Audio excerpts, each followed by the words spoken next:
Hey, this is Scott from Watch You Seek, and today we have the Brew Watch Steel HP-1. And Brew, a lot of you guys may not have heard of the name. It's a micro brand. This is their second style of a watch that they have. They had a chronograph style previous to this, and they kind of work, and I don't know if they'll be doing this in the future, but in the past with this one and the previous version, they make a run of watches, and then when they're sold out, then a new design comes into play. So this is a limited edition watch. So let's kind of go over some of the specifics on the size, and then we'll get into some of my experiences with wearing this watch. The diameter here is 38 millimeters. It has a thickness of right about 13. They say 12. I don't know, maybe my calipers are off, but it's fairly thick. It has a lug width of 20 millimeters, so very easy to put a variety of straps in there. And then from lug to lug, we're almost at 48. So we could call it 47 and a half, something like that. The case is made out of stainless steel with a PVD coating, as well as the bracelet, stainless steel with the PVD.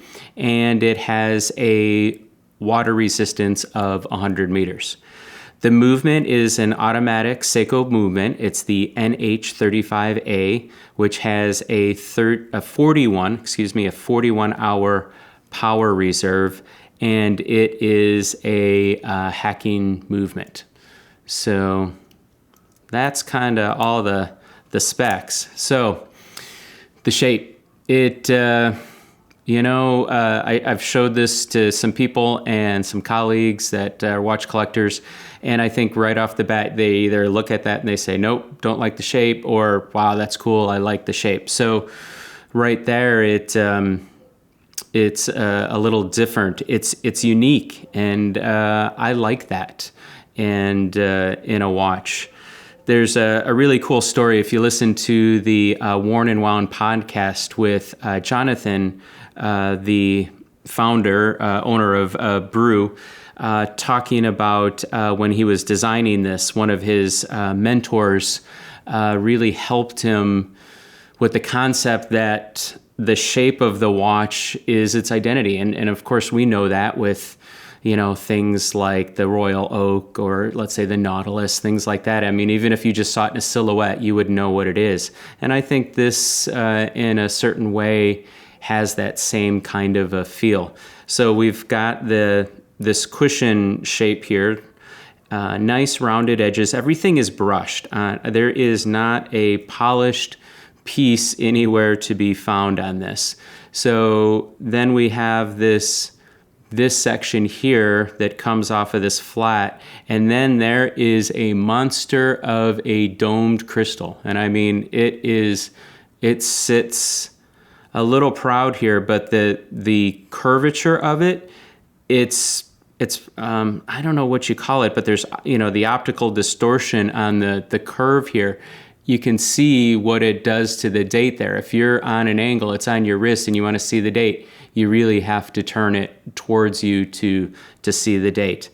It's neat. It's by design. So let's talk about the dial a little bit. It is a brushed sunburst, and the sunburst is very, very subtle on that. You really don't notice it until you just get it in the right light. And then there's printed markers for the hours. There's no numbers or anything printed. We have a little bolder markings at the 3, 6, 9, and 12. We have a date down here at 6. I love the dates at 6. I think it keeps a nice symmetrical look to a watch. And you'll notice there's very minimal in the writing end of the world. So we just have the name Brew, and it says automatic in a very fine typeface down there. And then something I didn't even notice till probably, 6 hours after I had the watch. But if you look right in here between 10 and 12, let me pull it closer, see how close we can get it. Mode focus, there we go. So you can see there is basically, I think what they are is there's cutouts into the dial there at 51, 52, 53, 54, and so on up to 12 o'clock. And it's kind of neat, just something very subtle, something you don't notice, but it gives just a little sense of something different there on the dial. Very nice thin hands. The hands go all the way out to the edge to where you get the optical distortion here on this guy. And you know, it's a black hand with the second hands here. A lot of contrast with the dial. So telling time on this guy at a glance, it's very easy, very easy. The second hand has a little circular counterweight on the other side there. But overall, nice, clean, simple dial. I like the fact that there's not a lot of writing. We're seeing some watch companies go crazy with what they're putting on the dial. The bracelet, it's a very nice bracelet. You have solid end links here, very short lugs. And so when you look at it here, you can see it almost has an integrated bracelet type of a look here. So neat design, it just fits into there. Very nice feeling bracelet. It has a butterfly deployant clasp here. When you close it, you can see it's very clean. And then to release it, you just push here. You know, I have a love-hate relationship with these type of straps. There is no way to do a micro adjusting. You know, so like a larger buckle, say like an oyster clasp, where you have like the 3 little holes with the spring bar where you can adjust it. This you can adjust, of course, by taking the links out, and there is a fairly small link here that can be added or taken out. So there is a way to adjust, but when it's on the wrist, it's a very clean look. On the back of the watch here, you've got some text. Let's see, how can we see this? We've got some text. It says Brew, stainless steel, 100 meter water resistant. And I like that. You could wear this. You don't have to worry about getting wet, you know, splashing around, even swimming with that. Sapphire crystal. You have a little window in there on the movement. I kind of wish maybe like Seiko would take maybe they have watches like this, but the movements, you know, you guys know there's not a lot that's really decorated or special about this movement, but a little window like that just gives you, lets you know that it's an automatic movement in here. Then it says limited edition, and then there's a number in there, which without my reading glasses, I can't see what it is. So here we go. I'm gonna zoom in a little bit. So what did I like about the watch? So like I said, I really did like the fact that there was a really clean dial. It almost has a little bit of a reinterpretation of a mid-century kind of aesthetic.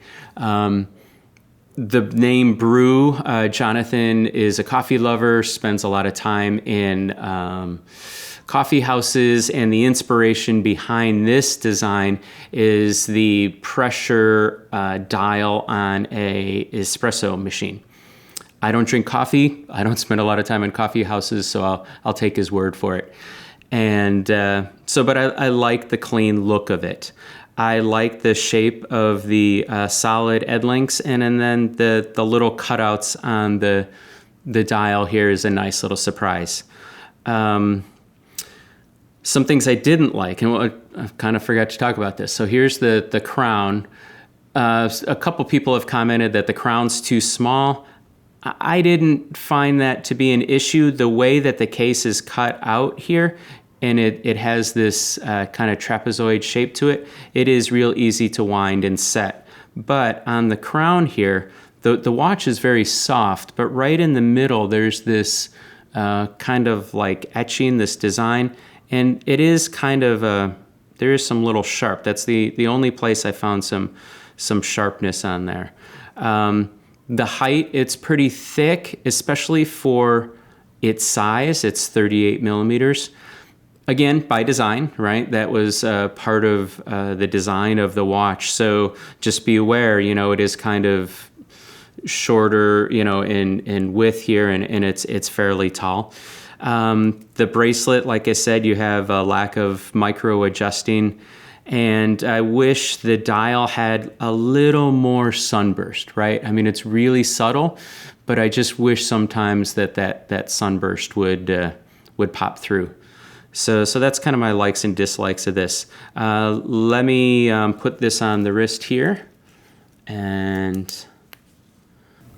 okay, here we go. It's sitting on the wrist. I have a 7-inch wrist here, and these the lug to lug width fits me fairly well here, and the way that this strap kind of fits down on the wrist, it sits really nice. And if you guys have watched some of my videos, you'll know I like smaller watches, and so this fits me personally with that aesthetic. If you're into larger watches, this may not be the watch for you. One thing that's a little interesting is this solid end piece in here fits really nice, and then the bracelet here, this kind of sits a little proud in here. It's not perfectly level into there. And there you can see this butterfly clasp. It's a really clean look. So, you know, I do have a Tag Heuer that has the same kind of bracelet. And when you're wearing it and you're sitting at a desk, something like that, you don't have a big chunky piece back here to be knocking around on the desk. And this is PVD coated, so it should really help with some of the scratches. So let me put this on a leather strap and we'll see how that looks. Okay, so here we go. Here's the Brew Steel HP-1 on a black embossed leather strap. This is a Hirsch Duke. It's a leather strap, and it's just embossed with that reptile kind of a look. It really does change the look of the watch. It gives it a different feel, I think a dressier feel. And because of the basically lack of color, we have stainless steel here with just the black. I think a variety of straps would work with this. Let me take this off and just hold it up here. So you can see there, the lugs, really these nice little short lugs in here. I like that. So there's the back, much better view of the back. So you can see the writing in here. And there's these little grooves kind of cut across the back there. So a little design. 4 screws screwed in case back there. Okay. So let's get this back on the bracelet. Okay, so back on the stainless steel here. So the Brew watch, Steel HP-1 automatic. This guy comes in at $595. There is 2 other versions available on their website. They have this steel. There is also one called the Dark Brew, which is black. It has a black dial. And then there is a rose gold version with a black dial. So they also, Brew, I just saw on their website, they are selling a strap to go with it. I believe it's a suede strap at a very reasonable price. I want to say it's like $35 or something. So if you're not changing straps on your watch, I don't know. I think that's a lot of fun. That's a neat part. You know, you just get yourself a spring bar tool and go to town and really change up the look of your watch. So my takeaway on the HP-1, I think it's a unique watch. I like the shape here. Now, I'm sure somebody's made a watch that has the same kind of shape or something, and let me know. Put it in the comments. I'd love to see if there's something out there previous. But from my experience, I think it's fairly unique. So I like that. I like that it's versatile, that it goes into a variety of different situations, either with the bracelet, and it has a water resistant rating, so it can be a little bit sporty, You put a strap on it, you can dress it up, you can dress it down with your straps. And for $595, you know, I have 2 kids with a college fund, so that is a lot of money. But as we're talking about, you know, the watch world, in the luxury type of a world, that is not that much money compared to a lot of watches out there. So I think it's a good value for that aspect of it. So once again, this is the Brew Watch Steel HP-1. So thanks for watching. If you liked it, give it a thumbs up, and don't forget to subscribe and leave some comments below. I really appreciate the comments. It's great feedback and giving me some good information for future reviews. So thanks for watching.